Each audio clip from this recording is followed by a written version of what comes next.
नमस्कार, हमारे channel knowledge Sikar में आपका स्वागत है, जिसमें हम हिंदी और साइंस के ट्यूटोरियल वीडियोज डालते हैं।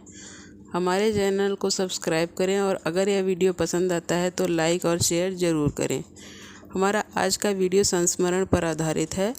संस्मरण स्मृति के आधार पर किसी विषय अथवा किसी व्यक्ति पर लिखे हुए आलेख को कहते हैं। यात्रा साहित्य भी इसके अंतर्गत आता है। संस्मरण को साहित्यिक निबंध की एक प्रवृत्ति भी माना जाता है। संस्मरण का शाब्दिक अर्थ है सम्यक स्मरण। सम्यक का अर्थ है पूर्ण रूपेण, अर्थात पूर्ण रूप से स्मरण ही संस्मरण कहलाता है। अतः किसी व्यक्ति, घटना, दृश्य, वस्तु आदि का आत्मीयता और गंभीरता पूर्वक रचे गए इतिवृत्त अथवा वर्णन ही संस्मरण कहलाते हैं। लेखक अपने निजी अनुभवों को कभी किसी व्यक्ति के माध्यम से व्यक्त करता है तो कभी घटना, वस्तु या क्रियाकलाप के माध्यम से। ये घटनाएं कभी किसी महान व्यक्ति के साथ जुड़े होते हैं या कभी किसी सामान्य व्यक्ति के साथ। ये घटनाएं चाहे जिसके साथ क्यों न जुड़ी हों, किंतु लेखक सदैव ऐसे मानवीय गुणों को तलाशता रहता है जो हमारे जीवन के सामने एक अनुकरणीय एवं महान आदर्श प्रस्तुत करते हैं। संस्मरण एक अत्यंत ही लचीली विधा है। संस्मरण के अनेक गुण हिंदी साहित्य की अन्य अनेक विधाओं में भी रचे बसे हैं। इसका एक स्वाभाविक परिणाम यह हुआ कि इसे रेखाचित्र, जीवनी, रिपोर्टाज आदि अन्य साहित्यिक रूपों को एक ही समझा जाने लगा। इसका दुष्परिणाम यह हुआ कि जिन रचनाओं को रेखाचित्र की संज्ञा दी गई है, उनमें से अधिकांश ऐसी हैं जो केवल संस्मरण की संज्ञा पाने की अधिकारी हैं, जबकि संस्मरण और रेखाचित्र में समानता की अपेक्षा विषमता अधिक है। इन दोनों ही विधाओं में प्रथम अंतर तो यही है कि संस्मरण केवल अतीत का ही हो सकता है, जबकि रेखाचित्र के संदर्भ में ऐसा नहीं कहा जा सकता, वह वर्तमान का भी हो सकता है। दूसरा अंतर यह है कि रेखाचित्र में बाहरी गठन के निरूपण पर अधिक बल दिया जाता है, जबकि संस्मरण में आंतरिक विशेषताओं की ओर दृष्टि रहती है। संस्मरण और रेखाचित्र में तीसरा अंतर यह है कि रेखाचित्र में तटस्थता अनिवार्य है, जबकि संस्मरण में भावनात्मकता अनिवार्य है और तटस्थता प्रासंगिक है। रेखाचित्र का लेखन समाज शैली का प्रश्रय लेता है और संस्मरण लेखक व्यास शैली में लेख लिखता है। संस्मरण में कलात्मकता नहीं होती और रेखाचित्र में गागर में सागर भरने की प्रवृत्ति होती है, अर्थात कल्पनात्मकता होती है। संस्मरण में लेखक का निजी व्यक्तित्व भी समाहित हो जाता है, उसकी अपनी रुचि, अरुचि, राग, द्वेष आदि, जबकि रेखाचित्र में इन सब चीज़ों के लिए कोई जगह नहीं है। डॉक्टर गोविंद त्रिगुणायत के अनुसार भावुक कलाकार जब अतीत की अनंत स्मृतियों में से कुछ रमणीय अनुभूतियों को अपनी कोमल कल्पना से अनुरंजित कर व्यंजनामूलक शैली में अपने व्यक्तित्व की विशेषताओं से विशिष्ट कर रोचक ढंग से यथार्थ रूप से प्रस्तुत कर देता है, तब उसे संस्मरण कहते हैं। कुछ विशिष्ट संस्मरण और उनके लेखक। माटी की मूर्तें, इसके लेखक हैं रामवृक्ष बेनीपुरी। मेरे पिता के लेखक हैं इंद्र वाचस्पति। स्मृति की रेखाएं की लेखिका हैं महादेवी वर्मा। हिमालय यात्रा के लेखक हैं दत्तात्रेय बालकृष्ण काका कालेलकर, जिन्हें सिर्फ काका कालेलकर के नाम से जाना जाता है। किन्नर देश में के लेखक हैं राहुल सांकृत्यायन। ऋण जल धन जल के लेखक हैं फणेश्वर नाथ रेणु।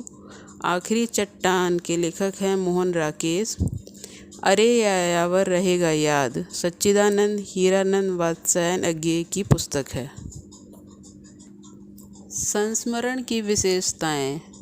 संस्मरण में अतीत की स्मृति होती है। संस्मरण अतीत पर आधारित होता है। इसमें लेखक अपनी यात्रा, जीवन की घटना, रोचक पल आदि जितने भी दुनिया में रोचक यादें होती हैं, उनको सहेज कर उन घटनाओं को लिखित रूप में व्यक्त करता है, जिसे पढ़कर दर्शक को ऐसा महसूस होता है कि वह उस अतीत की घटना से रूबरू हो रहा है, उसको आत्मसात कर रहा है। किंतु संस्मरण को रेखाचित्र, जीवनी, रिपोर्टाज, यात्रा आदि से अलग महत्व दिया गया है।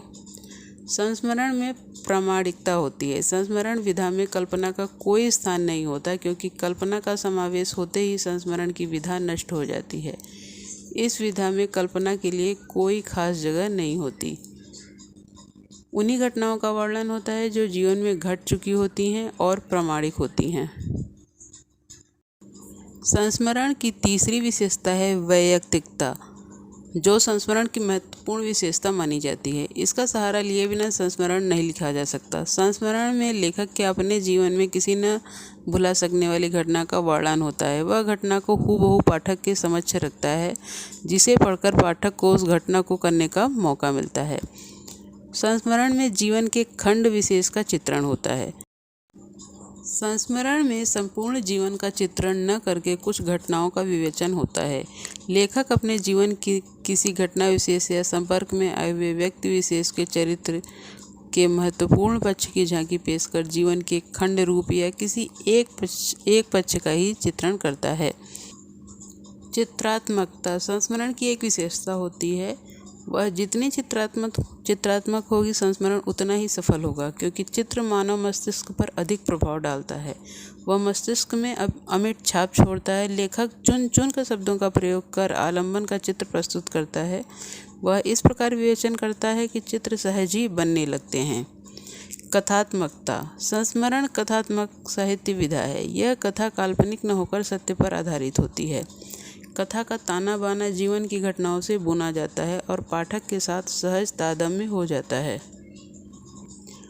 तटस्थता भी संस्मरण की अनिवार्य शर्त है। लेखक से यह अपेक्षा की जाती है कि वह स्वयं को महिमा मंडित करने की प्रवृत्ति से दूर रहकर जीवन में घटित सत्य को सामने लाए, भले वह सत्य स्वयं के लिए कितना ही कटु क्यों न हो। आत्मीय एवं श्रद्धापूर्ण अंतरंग संबंध जब तक लेखक आत्मीयता से किसी स्मृति अतीत को याद कर अंकित नहीं करेगा, तब तक संस्मरण प्रभावशाली नहीं हो सकता। इसके साथ ही आवश्यक है कि किसी श्रद्धेय पुरुष या चरित्र के प्रति श्रद्धा भाव जो मानव मात्र को प्रेरणा दे सके, किसी अद्भुत क्षण को याद कर भी उस पल को लिखा जा सकता है। हिंदी के संस्मरणकारों में पद्म सिंह शर्मा को इस विधा का पहला लेखक माना जाता है। संस्मरण के तत्व और गुण अन्य अनेक विधाओं में मिल जाते हैं। इसकी वजह से बहुत समय तक रेखाचित्र, जीवनी, रिपोर्टाज आदि विधाओं और संस्मरण को एक समझा जाता रहा है। इस तरह कई विधाओं के साथ संस्मरण का घालमेल होता प्रतीत होता है, किंतु हिंदी साहित्य के विशाल फलक पर संस्मरण विधा ने अपनी छोटी सी विकास यात्रा में पर्याप्त प्रगति की है। साहित्य रसिकों का रुझान धीरे धीरे इस विधा की ओर बढ़ रहा है।